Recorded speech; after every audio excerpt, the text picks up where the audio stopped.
This video is going to be about carbonyl compounds. We'll talk about the carbonyl bond, oxidation of carbonyl compounds, the reduction of these compounds, their reaction with 2,4-DNP, qualitative tests, and there will be some examples throughout. We will talk about them in the order displayed, so feel free to skip to the relevant sections if you understand part of this subject and don't understand other parts. So at A-level, what is actually studied? Well, when we're looking at carbonyl compounds and their reactions, we focus on three main groups. Aldehydes, which look like this, the functional group, R just symbolises another hydrocarbon chain coming off there. This is given the suffix -al. We also look at ketones, which look like this. Again, the R standing for another chain coming off. These are given the suffix -one. And carboxylic acids, which have the functional group COOH, like this. And this is given the suffix oic acid. So if we had 2 carbons, it would be ethanoic acid, 3 carbons, propanoic acid, and so on. And the reason why we have oic acid is because this H can partially dissociate in water, so it's a weak acid. Let's look at the carbonyl bond and the structure of the carbonyl bond. Well, the carbonyl bond is a C double bond O. And basically what happens, you have a sigma and a pi bond, very similar to alkenes if you watched my video on bonding in alkenes. So you have an sp2 hybrid orbital on the oxygen on the carbon, not drawn to scale, and these overlap to form your sigma bond, and you've got a shared pair of electrons in there as a covalent bond. What you also have are p orbitals on the carbon and p orbitals on the oxygen, and these can overlap to form a pi bond, or another way of drawing it would be just that's a sigma bond there, the same as that would be. We could draw the pi overlap like this, have the electron density above and below. 2 different ways to draw a carbonyl bond. So there's one key thing to also remember here, is that a carbonyl bond has dipoles because oxygen is more electronegative than carbon. So carbon has a delta positive charge and oxygen has a delta minus. What this means is that hydrogen bonds can form with water. So if the reaction is happening in water, carbonyl compounds will actually dissolve as long as the carbon chain isn't huge, stopping it from dissolving. But if you're looking at small things like ethanol, it will dissolve in water due to these hydrogen bonds. So there we go, hydrogen bonding in the carbonyl group. So there's sort of the structure of the carbonyl group and one of its physical attributes as such. Now let's look at the oxidation. So the reactants are acidified potassium dichromate, and the acid has to be a strong acid such as HCl or H2SO4, and it acts as a catalyst for the reaction. And the main bit that takes place in the reaction is the dichromate ion, Cr2O7 2-. And they're your reactants. And we'll need some heat in this reaction to break the activation energy barrier. So if we look at the types of alcohols that undergo this oxidation, we've got primary and secondary alcohols will be oxidized, whereas tertiary will not be oxidized. You don't need to know the reason for this at A-level, but if you're interested, feel free to Google and have a look. So, primary and secondary alcohols do oxidize and tertiary do not. So the original colour of these compounds are orange. And basically, when it's oxidized, they will turn green, like a dark green, foresty, evergreen green. And the tertiary alcohols, because they don't oxidize, they will just stay orange. And that is one way to tell if you have a primary or secondary or a tertiary. So if we have 3 compounds, one's primary, one's secondary, one's tertiary. Well, the first reaction we can do to eliminate the tertiary is try to oxidize it with acidified potassium dichromate, and the one that doesn't have a colour change is the tertiary, so we can say that's the tertiary. And there'll be some tests later on that we can do to work out which one's a primary and which one's a secondary here. So some examples of this. Well, instead of writing potassium dichromate and balancing the equation and everything like that, at A level you can usually just use this symbol to stand for the oxidizing reagent, which is very handy because you don't have to balance everything. So the general thing is, if we have an alcohol, this is primary, so I'm just going to write 10 here. For primary alcohol, and we oxidize it, that goes to a aldehyde, and that's if we distill it off, and that's very important. We have to remember to distill it off, because if we let it go to reflux, if we oxidize it again, but this time we reflux it, it will turn into a carboxylic acid, and that's how we get a aldehyde and a carboxylic acid. But you have to remember these key things, because basically if we react it with the oxidant, heat it up and just reflux it, will go straight from alcohol all the way to carboxylic acid. We have to distill off to get the aldehyde. Now with a ketone, we use a secondary alcohol, and basically you'll have carbon, you have an R group off each side, and OH here. We will oxidize it, and it will go to the R group carbon, R group, and your ketone there. One key point I just want to mention, on the primary alcohol reacting, you also get H2O coming off from the distillation step. However, from aldehyde to carboxylic acid, you would not get water coming off.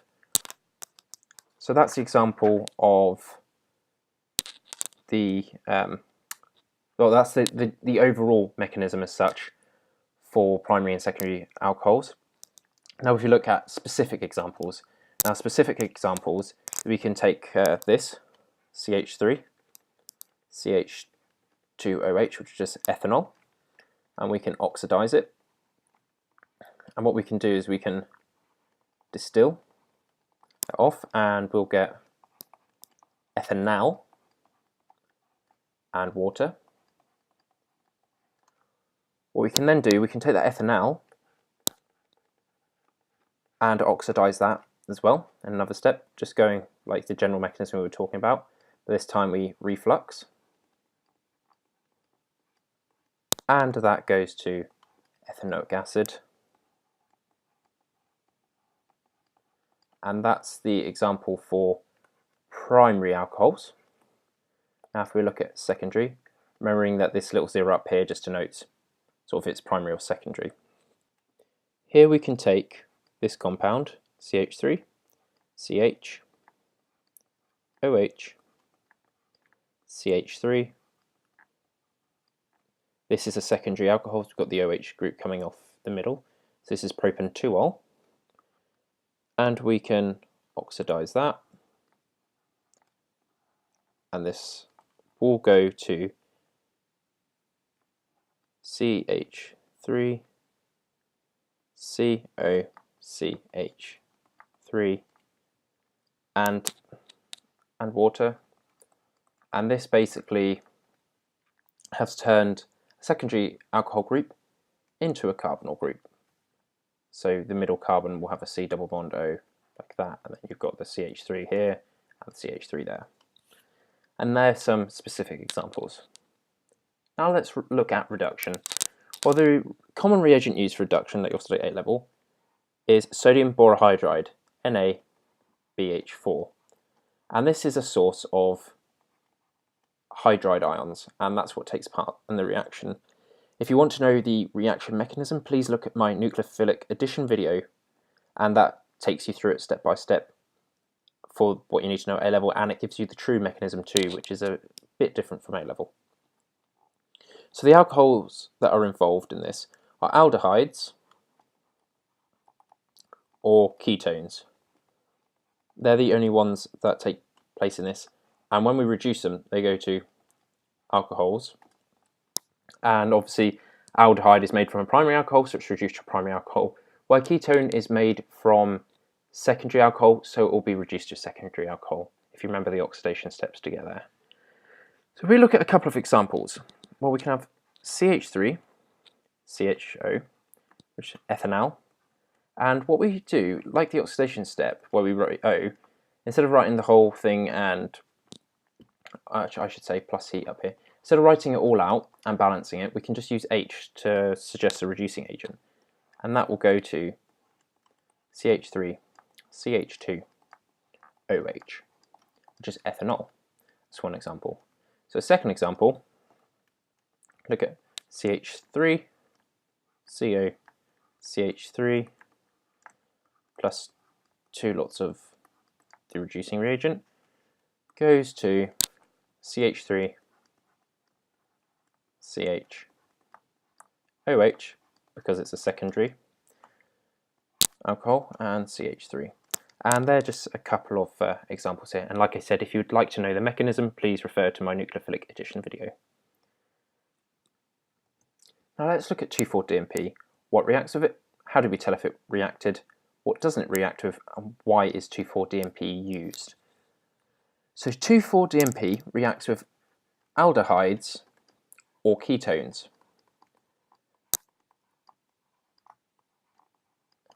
And how we tell if it worked, we get a deep orange or yellow precipitate, and it's really easy to see if it's worked because it's just very, very obvious, and if you do a practical you'll see this. So what doesn't react? Well, carboxylic acids don't react, and esters don't react. You don't need to know the reason why at A level. If you want to know the reason why, feel free to look it up in a textbook somewhere or on the internet, but you don't need to know why, so I'm not going to go through it at this level. So why is 2,4-DMP used? Well, we'll get the 2,4-DMP derivative of, say, the aldehyde or ketone, but we could have different isomers. So the ketone, if we had, say, 8 carbons, we could have a ketone on carbon 2 or 3 or 4 and so on. And basically the melting point of these are going to be very, very similar. Let's say the melting points within 1 degree C of each other. Well, if we want to do that and find out, well, is the carbonyl on carbon 2 or carbon 3 or carbon 4, when they're within 1 degree of each other, that's very, very hard to do, as it's probably not pure enough to be able to tell within 1 degree. So what we can do, we can react it with 2,4-DMP, and the derivative will actually be a lot further away from each other. So they might be 20 degrees C or 30 degrees C apart. So suddenly what we can do, we can easily tell which one it is. So the isomer where the carbonyl groups on carbon 2 may melt at, say, 120 degrees, where the carbonyl group on carbonyl 3 will melt at, say, 135 degrees. Now that's a big enough difference to actually be able to tell, and it's very handy when you're trying to tell 2 isomers apart. Okay, so that talks about 2,4-DMP. Let's talk about qualitative tests. Well, when we have an aldehyde or a ketone reacting with acidified potassium dichromate, they both turn orange to green. Well, how do we tell which one is which? Because it could be an aldehyde or a ketone that we have in there. What we can do, we can use something called Tollens reagent. And Tollens reagent basically reacts with the aldehyde to form a silver mirror, whereas it won't react with the ketone. This is very good to tell them apart. The reason why a silver mirror is formed is because the silver is in a +1 oxidation state, and it's turned into a 0 oxidation state, and carbon then and then silver deposits on the outside, forming this lovely mirror. And what this Tollens reagent does, because you get the aldehyde as before, and it's just a weak oxidizer, not strong enough for anything. Well, the ketone can't be oxidized anymore. The aldehyde can be oxidized to the carboxylic acid, and that's actually what happens, and that's how the silver is deposited, because it gets reduced during the reaction. And like I said, the ketone doesn't react. So now what we can do, we can sum all this together, and we can basically say, okay, we have a solution of primary, secondary, and tertiary alcohols. Well, we can oxidize them up, and then we can tell which one is the tertiary, when we oxidize it, because it won't oxidize, whereas the primary and secondary will oxidize to either aldehydes and carboxylic acids or to ketones.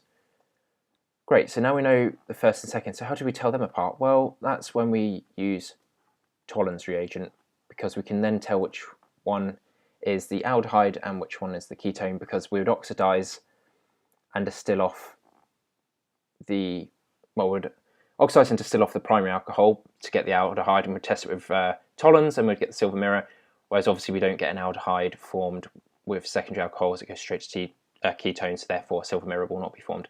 Then we can eliminate one of the others, and we know which one's which. So we know from the oxidation we get the tertiary alcohol, from Tollens we get the primary and the secondary. And that's why they're all used. And it's a brilliant little bit of science.